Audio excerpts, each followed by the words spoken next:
بسم اللہ الرحمن الرحیم۔ السلام علیکم۔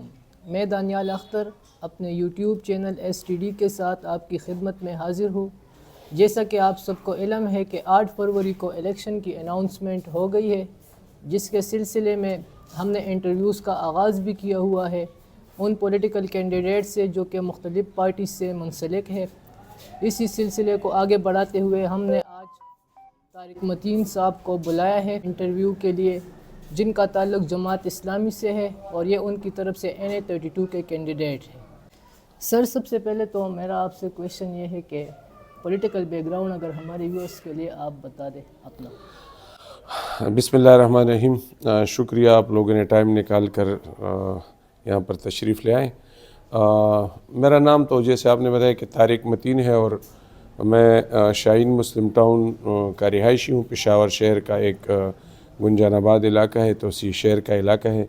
میں یہاں کا یونین کونسل کا ناظم رہا ہوں، اور اس سے پہلے میں یعنی زمانہ طالب علمی سے اسلامی جمعیت طلبہ سے وابستہ ہوں، اور اسلامی جمعیت طلبہ پشاور کالجز کا ناظم رہا ہوں۔ اس کے بعد پھر قاضی حسین احمد صاحب کی درخواست پر میں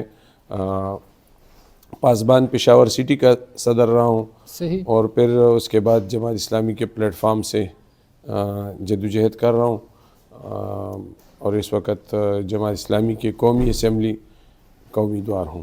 جی، آپ یہ کہتے ہیں کہ یہ جماعت اسلامی اصل میں پارٹی نہیں ہے بلکہ یہ ایک تحریک ہے، تو اس میں بیسیکلی ڈیفرنس کیا ہے؟ دیکھیں، پارٹیاں تو یہ ہوتی ہے نا کہ ان کا ایک سیاسی طور پہ وہ میدان میں آئے ہوتے ہیں، اور ان کا مقصد جو ہے وہ صرف انتخابات میں حصہ لینا ہوتا ہے۔ جماعت اسلامی تو دراصل اقامت دین کی ایک تحریک ہے جو کہ پوری دنیا میں چل رہی ہے، اور پاکستان میں اس کے بانی سید ابوالعلا مودودی رحمہ اللہ علیہ تھے، اور ہمارا مقصد اور یہ ہے اس تحریک کا کہ اللہ کا دین جو ہے وہ پوری دنیا میں غالب ہو جائے، اور پاکستان چونکہ لا الہ الا اللہ کے نام پہ وجود میں آیا ہے، تو یہاں پہ پھر لا الہ الا اللہ کا نظام اور قانون ہونا چاہیے۔ جی، سیاست میں حصہ لینا بنیادی مقصد آپ کا کیا ہے؟ بنیادی مقصد سیاست میں حصہ لینے ہے کہ عوام کی خدمت۔ اس وقت اگر آپ دیکھیں تو ہم الخدمت فاؤنڈیشن کے تحت اس قوم کی خدمت کر رہے ہیں۔ جب بھی اس قوم پہ کوئی تکلیف آئی ہوئی ہو، مثلا سیلاب آیا ہو، زلزلہ آیا ہو، یا کہیں پہ بم دھماکہ ہوا ہو، یا کہیں پہ لوگ پھنسے ہوئے ہوں، یا کرونا کی جو صورتحال تھی وبا تھی، اس صورت میں ہم ہی قوم کے ساتھ کھڑے ہوتے ہیں، ہم ہی قوم کی خدمت کر رہے ہوتے ہیں۔ تو ایک مقصد تو ہمارے یہ ہے کہ یہ جو پشاور کی محرومیاں ہیں، اس صوبے کی محرومیاں ہیں، اس ملک کے عوام کی محرومیاں ہیں، ان محرومیوں کا ازالہ کرنے کے لیے ہم میدان میں آئے ہیں، کیونکہ ہم متوسط طبقے سے تعلق رکھتے ہیں۔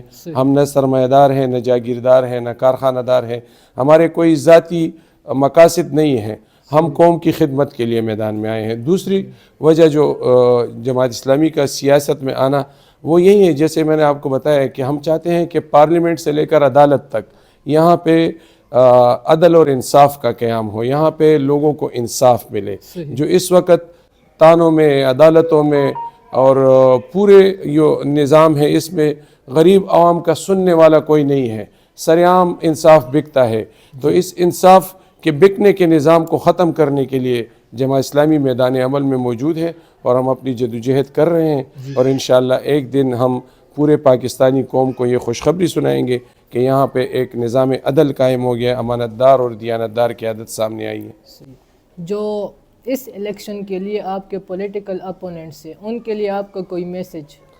دیکھیں، میں تو پشاور شہر سے الیکشن لڑ رہا ہوں، اور جماعت اسلامی نے اس دفعہ 2024 کے اس الیکشن کے لیے بیسک بنیادی سیاسی ورکرز کو میدان میں لائے ہیں۔ وہ جیسے کہ میرا تعلق آپ کو میں نے بتایا کہ میں ناظم رہا ہوں یونین کونسل کا، اور میں رہائش جو ہے وہ شہر کے اندر ہی ہے، اور ہر وقت اپنے عوام کے ساتھ ہی میں ہوتا ہوں۔ اسی طرح ہمارے جو صوبائی کینڈیڈیٹس ہیں وہ بھی تقریباً سارے کے سارے سابق ناظمین ہیں، تو ہم تو اس شہر کو پھولوں کا شہر بنانا چاہتے ہیں۔ ہمارے اس انتخابی مشن کا نام ہی یہی ہے کہ آؤ بدلے اپنا پشاور، آئیں پشاور کو پھولوں کا شہر بنائیں، یہاں کے محرومیوں کا ازالہ کریں۔ پاکستان کے بنے ہوئے 80 سال ہو گئے ہیں، لیکن میرے پشاور شہر میں LRH کے علاوہ کوئی سرکاری ہاسپٹل نہیں ہے۔ یہ LRH بھی ہمیں انگریز کی طرف سے ورثے میں ملی ہوئی ہے. تو کیا 80 سال میں پاکستان کے عوام کی طرح ہمارا کوئی اس پشاور کے عوام کا کوئی حق نہیں بنتا کہ یہاں ان کے لیے ایک سرکاری ہاسپٹلز بنائے جائیں, ان کو ہیلتھ فیسلٹیز دی جائیں؟ ہمارے جتنے بھی یہاں سے نمائندے منتخب ہوئے ہیں, قومی اسمبلی میں گئے ہوئے ہیں, انہوں نے کبھی پشاور کا مقدمہ قومی اسمبلی کے فلور پہ نہیں لڑا. انشاءاللہ ہم پشاور کا مقدمہ قومی اسمبلی کے فلور پہ لڑیں گے. اس وقت میرے پشاور شہر میں صرف 2 سرکاری کالجز ہیں, ایک گورنمنٹ کالج ہے اور ایک سائنس کالج ہے. اس کے علاوہ کوئی سرکاری کالج نہیں ہے. پشاور شہر میں کوئی یونیورسٹی نہیں ہے. یہاں پہ گیس اور بجلی کی لوڈ شیڈنگ نے یہاں کی لوگوں کی زندگی حرام کر کے رکھی ہوئی ہے. امن و امان کی ابتر صورتحال کی وجہ سے کاروبار ختم ہو کے رہ گیا ہے. پچھلے 23 سال سے دہشت گردی کی لہر نے ہمارے تمام اعصابی نظام کو شل کر کے رکھ دیا ہوا ہے. اس کے بدلے میں وفاق نے ہمیں کیا دیا؟ ہماری سیاستدانوں نے یہاں پہ ہمارے لیے کیا مقدمہ لڑا ہے وفاق میں؟ کوئی نہیں لڑا. ہم انشاءاللہ پشاور کا مقدمہ لڑیں گے, پشاور کے حقوق کے لیے جدوجہد کریں گے, پشاور کو پھولوں کا شہر بنائیں گے.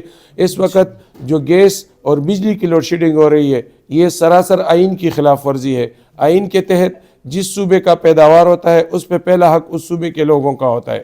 پھر تو ورسک ڈیم تو ہمارے ضلع میں واقع ہے, پشاور ضلع میں واقع ہے. پھر میرے پشاور شہر میں کیوں لوڈ شیڈنگ ہو رہی ہے بجلی کی؟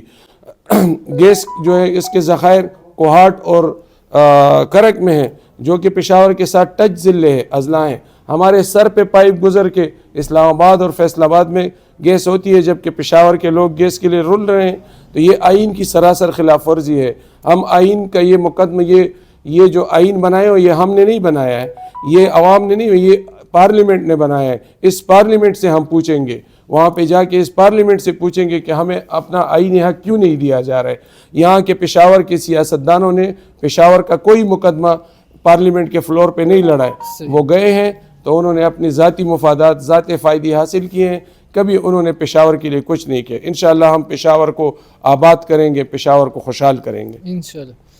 اگر آپ یہ الیکشن جیتتے ہیں انشاءاللہ تو آپ کے کیا خیالات ہیں؟ مطلب آپ کو تو مسائل زیادہ تر تو آپ نے بتا بھی دیا ہے کہ ہیلتھ کے مسائل ہے, ایجوکیشن کے مسائل ہے. بنیادی ایسے کون سے کام ہوں گے جس پر آپ کا سب سے پہلا مطلب فوکس ہوگا کہ یہ میں کروں گا؟ دیکھیں, سب سے پہلا فوکس تو میرا یہ ہوگا کہ میرے پشاور کے جو نوجوان ہیں وہ بے روزگار ہیں, ان کو باعزت روزگار کی فراہمی میرا اولین مشن ہے کہ ہم ان کو اسکل ڈیولپمنٹ پروگرام کے تحت ٹرین کریں گے, اور ان سارے نوجوانوں کو ہم بین الاقوامی کمپنیوں کے ساتھ کنیکٹ کریں گے, ان کے ساتھ ایگریمنٹ کریں گے. اور یہ سارے پشاور کے میرے نوجوان جو ہیں یہ اپنے آن لائن ای کامرس اور آن لائن بزنس کریں گے. اپنے گھر میں بیٹھے ہوئے اپنے لیپ ٹاپ پہ روزانہ کے حساب سے 8 سے 10,000 20,000 روپے وہ کمائیں گے. تو یہ پشاور کے لیے میرا پہلا انشاءاللہ فوکس ہوگا کہ پشاور کے نوجوانوں کو میں روزگار فراہم کروں اور باعزت روزگار ان کو دوں. دوسرا میرا اہم سب سے اس کے ساتھ ریلیٹڈ ہی یہ ہوگا, جیسے میں نے آپ کو بتایا کہ میں اسمبلی کے فلور پہ پشاور کے لیے مقدمہ لڑوں گا, آواز اٹھاؤں گا اور مقدمہ لڑوں گا. اور اگر پشاور کے حقوق نہ دیے گئے تو اگر وزیر اعظم جو بھی ہو, حکومت جس کی بھی ہوگی, اگر اس کے گریبان میں ہاتھ ڈالنے کی ضرورت پڑی تو میں اس سے بھی دریغ نہیں کروں گا, لیکن پشاور کے لیے حقوق لے کر آؤں گا انشاءاللہ. بس لاسٹلی ہمیں ہمارے جو آپ کے حلقے کے جو عوام ہیں ان کے لیے اگر آپ کا کوئی میسج خصوصاً نوجوانوں کے لیے؟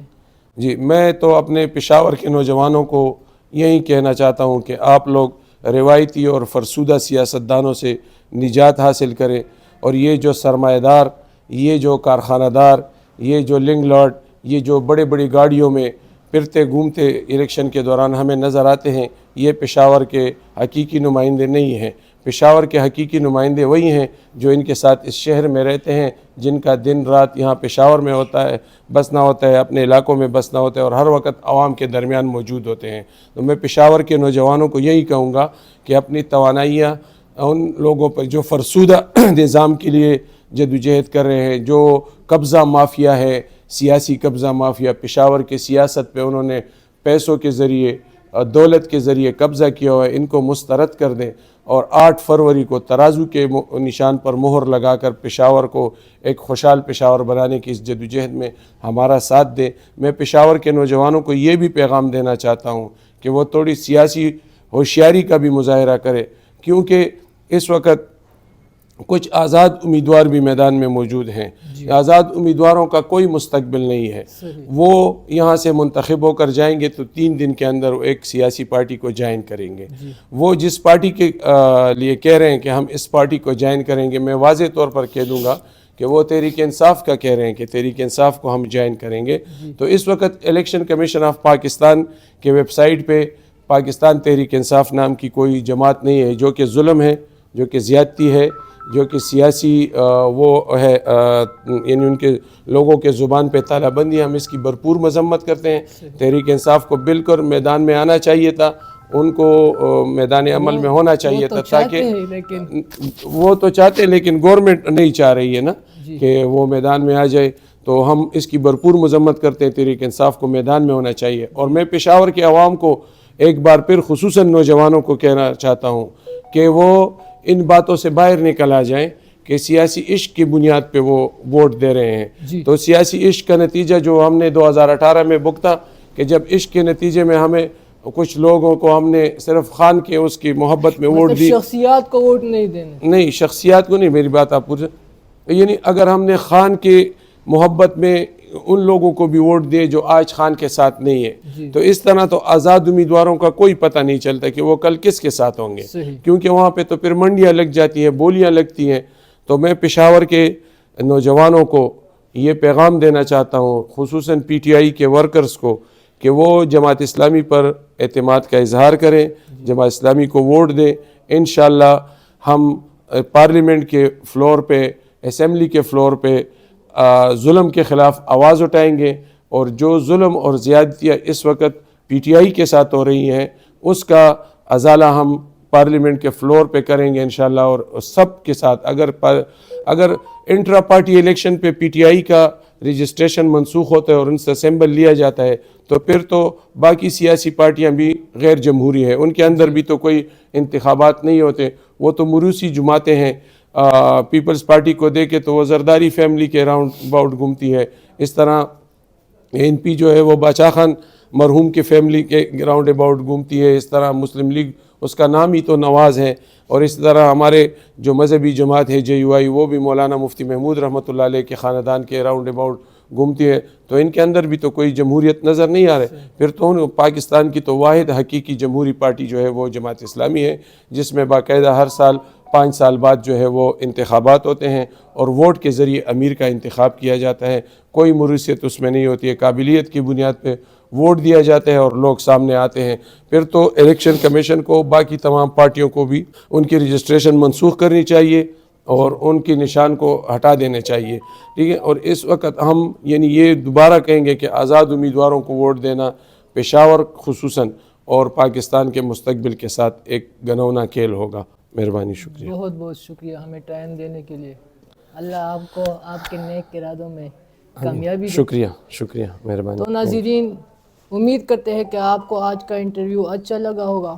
اگر پھر بھی آپ کے ذہن میں کوئی ایسا کویشچن ہے کہ جو کہ ہمیں طارق متین صاحب سے پوچھنا چاہیے تھا، تو آپ ہمیں کمنٹ میں بتا سکتے ہیں. اب کے لیے اتنا ہی. اپنا خیال رکھیے، ہمیں بھی اپنے دعاؤں میں یاد رکھیے. اللہ حافظ.